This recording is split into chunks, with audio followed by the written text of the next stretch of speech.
یہ بات ہم سب جانتے ہیں کہ البرٹ آئنسٹائن ہسٹری کا سب سے بڑا جینیس تھا۔ اتنا جینیس کہ وہ اکیلا ہی ہزاروں سائنٹسٹ سے زیادہ دماغ لڑا سکتا تھا۔ جو چیز ہم انسان سمجھنا تو دور کی بات سوچ بھی نہیں سکتے، وہ آئنسٹائن نے سوچی بھی، سمجھی بھی اور اس کو پوری دنیا کے لیے آسان بھی بنایا۔ البرٹ آئنسٹائن ایک فزسسٹ تھا جنہوں نے تھیوری آف ریلیٹیوٹی E=mc² اور فوٹو الیکٹرک کے لاز بنا کر پوری دنیا کو حیران اور پریشان کر دیا، اور اس کی وجہ سے ہی ان کو نوبل پرائز سے بھی نوازا گیا۔ ان کی ایکسٹرا آرڈینری سوچنے اور سمجھنے کی صلاحیت دیکھ کر لوگ سمجھتے تھے کہ آئنسٹائن کے پاس ایک اسپیشل برین ہے جو ہم عام انسانوں سے کافی زیادہ مختلف ہے۔ اس بات کا خود آئنسٹائن کو بھی اندازہ تھا، اسی وجہ سے وہ نہیں چاہتے تھے کہ مرنے کے بعد ان کی باڈی کے کسی بھی حصے پر ریسرچ کی جائے، بلکہ انہوں نے تو یہ انسٹرکشن دے رکھی تھی کہ مرنے کے بعد ان کی باڈی کو جلا دیا جائے۔ لیکن پھر وہی ہوا جس کا آئنسٹائن کو ڈر تھا۔ 18 اپریل 1955 کو پرنسٹن ہاسپٹل میں جب آئنسٹائن کا انتقال ہوا تو اٹاپسی کے لیے یعنی موت کی وجہ جاننے کے لیے جو ڈاکٹر آیا اس نے چپکے سے آئنسٹائن کا برین نکال لیا، کیونکہ اس کو یہ جاننے کی کیوریوسٹی تھی کہ دنیا کے سب سے بڑے جینیس کے برین میں آخر ایسا ہے کیا۔ ناظرین، آئنسٹائن کا برین چرانے والے ڈاکٹر تھامس ہاروی تھے، جن کو اپنے ساتھ ہونے والے انجام سے زیادہ اس اسپیشل برین پہ اسٹڈی کرنے میں دلچسپی تھی۔ کچھ دنوں کے بعد پرنسٹن ہاسپٹل کو ڈاکٹر ہاروی کی اس حرکت کا پتہ چلا تو ان کو اپنی جاب سے ہاتھ دھونا پڑا۔ لیکن ڈاکٹر ہاروی آئنسٹائن کے بیٹے ہنس البرٹ سے جیسے تیسے کر کے پرمیشن لینے میں کامیاب ہو گیا کہ وہ اس کے باپ کا اسپیشل برین میں چھپے رازوں کا پردہ اٹھا کر پوری دنیا کے سامنے لانا چاہتے ہیں۔ اس دن کے بعد سے شروع ہوا اس برین کا ایک لمبا ترین سفر۔ ڈاکٹر ہاروی ایک پیتھالوجسٹ ہے جو صرف پوسٹ مارٹم کرنا جانتے تھے۔ یہ ان کا صرف خیال تھا کہ وہ اتنے بڑے جینیس کے برین پر ریسرچ کر پائیں گے۔ اب کنڈیشن یہ تھی کہ ڈاکٹر ہاروی پرنسٹن ہاسپٹل کی جاب سے بھی ہاتھ دھو بیٹھے اور اپنی پیتھالوجسٹ کا عہدہ بھی۔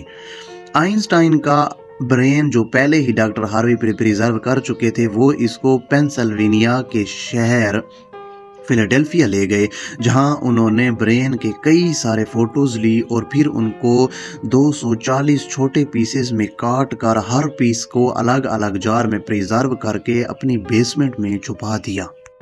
اسی مسئلے کو لے کر ڈاکٹر ہاروی کا اپنی بیوی کے ساتھ کئی بار جھگڑا ہوتا رہتا تھا، کیونکہ ان کی بیوی اکثر یہ دھمکی دیتی تھی کہ وہ اس برین کو اٹھا کر پھینک دے گی۔ ایک دن جھگڑا اتنا بڑھ گیا کہ دونوں میاں بیوی کو ڈائیورس لے کر الگ ہونا پڑا اور ڈاکٹر ہاروی برین لے کر کینسس کے شہر ویچیٹا چلے گئے، جہاں وہ ایک بایولوجیکل ٹیسٹنگ لیب میں میڈیکل سپروائزر کی نوکری کرنے لگے، اور یہاں وہ اپنے فری وقت میں آئنسٹائن کے برین پر خوب اسٹڈی کرنے کی کوشش کرتے۔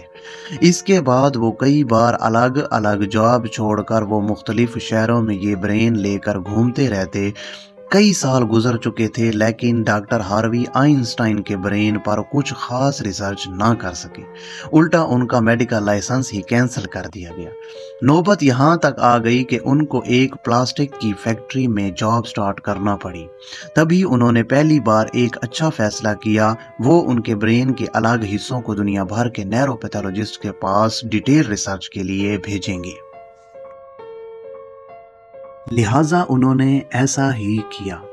1955 میں برین چوری ہونے کے 30 سال بعد یعنی 1985 میں پہلی بار آئنسٹائن کے برین پر اسٹڈی پبلش کی گئی، جس کے بعد اگلے 28 سال تک جینیس برین پر دنیا بھر کے نیورو پیتھولوجسٹ نے کئی اسٹڈی پبلش کی، جن میں بتایا گیا کہ آئنسٹائن کا برین عام انسان کے برین سے کافی مختلف تھا۔ سب سے بڑا ڈفرینس برین میں کارپس کالوسم نامی حصے میں پایا گیا۔ اب یہاں یہ جاننا ضروری ہے کہ انسانی برین دو الگ الگ حصوں میں ڈیوائیڈڈ ہوتا ہے۔ انسان جو بھی کام کرتا ہے وہ برین کے ایک حصے میں پہلے پروسیس ہوتا ہے اور پھر ہمارے برین اس حصے کو سگنل دیتا ہے۔ لیفٹ برین ہمارے جسم کے رائٹ حصے کو کنٹرول کرتا ہے اور رائٹ برین ہمارے جسم کے لیفٹ حصے کو کنٹرول کرتا ہے۔ اس کے علاوہ 90% انسانوں کے لیفٹ برین بولنے، سمجھنے، میتھمیٹیکلی کیلکولیشن، رائٹنگ یعنی لکھنے کے دوران کام کرتا ہے، جبکہ رائٹ برین کے پاس کریٹنگ، شیپس کو پہچاننے، آرٹ اور میوزیکل سکل کی ذمہ داری ہوتی ہے۔ اب آپ بھی یہ سوچ رہے ہوں گے کہ اس سب میں کارپس کیلوسم کا کیا کام ہے؟ فرض کریں آپ کی بورڈ پر ٹائپنگ کر رہے ہیں یا موبائل فون پر۔ اس دوران ہمارے دونوں ہاتھ ٹائپنگ کرنے میں بزی ہیں۔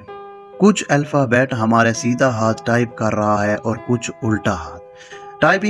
ٹائپنگ کے دوران آپ کے لیفٹ ہینڈ سے ایک مسٹیک ہوئی، آپ نے فوراً اپنے رائٹ ہینڈ استعمال کر کے اس مسٹیک کو اریز کیا۔ تو اس کا مطلب یہ ہوا کہ جب ہمارا رائٹ برین سے کوئی مسٹیک ہوئی تو اس نے لیفٹ برین کو فوراً سگنل دے کر وہ مسٹیک ٹھیک کروائی۔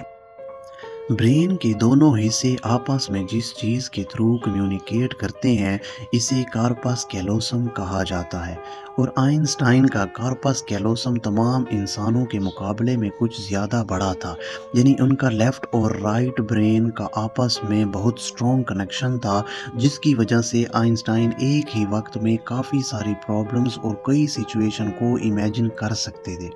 کارپس کیلوسم کے بڑے ہونے کے علاوہ آئنسٹائن کا برین کا پیٹرن بھی عام انسانوں سے کافی مختلف تھا۔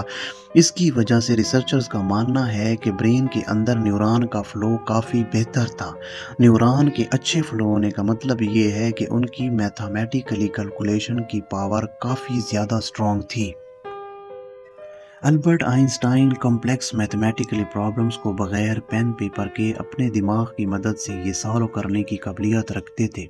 نیورون کے زیادہ ہونے کی وجہ سے ایک اور ریسرچ پیپر میں بتایا گیا، جب آئنسٹائن کے برین کا وزن کیا گیا تو اس کے برین کا وزن 1230 گرام تھا، جبکہ عام انسان کا 1400 گرام ہوتا ہے، اور ریسرچ کا ماننا ہے کہ ان کے برین کی لائننگ کافی پتلی تھی، جس کی وجہ سے ان میں کافی نیورون پائے جاتے تھے۔ لیکن سب سے بڑا سوال ابھی بھی وہی تھا کہ کیا آئنسٹائن ایسے ہی اسپیشل برین کے ساتھ ہی پیدا ہوئے تھے یا ان کے پیدا ہونے کے بعد چینجز آئیں؟ جانچ کے بعد معلوم پڑا کہ البرٹ آئنسٹائن جب پیدا ہوئے تو پورے 5 سال تک بول نہیں سکتے تھے، جبکہ دوسرے بچے 2 یا 3 سال کی عمر میں بولنا شروع کر دیتے ہیں، اور جب انہوں نے بولنا شروع کیا تو زیادہ بولنا پسند نہیں کرتے تھے، کیونکہ وہ ہمیشہ اپنی سوچوں میں گم رہتے تھے۔ ان کے پاس چیزوں کو میمورائز کرنے کی پاور کافی کم تھی، یہاں تک ان کو میتھ کے سمپل ٹیبل بھی یاد کرنا مشکل ہوتے تھے۔ وہ میتھ اور نمبر کو لاجیکل طریقوں سے پروسیس کرنے کے ماسٹر تھے، نہ کہ ان کو رٹا لگا کر یاد کرنے کے۔ اسکول لائف میں باقی ہر سبجیکٹ میں وہ فیل ہوتے تھے، صرف سائنس اور میتھ وہ واحد سبجیکٹ تھے جس میں آئنسٹائن کے نمبر سب سے زیادہ آتے تھے۔ جب البرٹ آئنسٹائن 12 سال کے تھے تب ایک فیملی ٹیچرز ایک جیومیٹری بک ان کے پاس بھول گئے۔ حیرت کی بات یہ ہے کہ آئنسٹائن نہ صرف ایک ہی دن میں وہ پوری بک پڑھ کر اپنے جیومیٹری کے کانسیپٹ کلیئر کر بیٹھے، نہ صرف اتنا بلکہ صرف 14 سال کی عمر میں وہ انٹیگرل اینڈ ڈفرینشیل کیلکولس کے ماسٹر بھی بن چکے تھے۔ میتھ اور سائنس میں ان کی اتنی سٹرونگ گرپ تھی کہ جب وہ اپنی کلاس میں کوئی سوال پوچھنے کے لیے ہاتھ کھڑا کرتے تو پروفیسر گھبرانے لگتے، کیونکہ آئنسٹائن کے اکثر سوال ٹیچرز کے بھی اوپر سے گزر جاتے۔ چھوٹی سی عمر میں ہی وہ اس یونیورس کے لاز کو ایک چھوٹی سی ایکویشن میں بند کرنا چاہتے تھے، اور یہی انہوں نے اپنی زندگی کا مقصد بنا لیا تھا۔ 26 سال کی عمر میں آئنسٹائن نے 4 ریسرچ پیپرز پبلش کر کے پوری دنیا کو حیران کر ڈالا۔ اس کی وجہ سے ان کو پی ایچ ڈی کی ڈگری اور ہیومینٹی کے لیے اعلیٰ کردار ادا کرنے کی صورت میں نوبل پرائز سے بھی نوازا گیا۔ اس کا اندازہ آپ صرف اس بات سے لگا لیں کہ آج بھی آئنسٹائن کی ان تھیسز کے بنا سائنس بالکل ادھوری ہے۔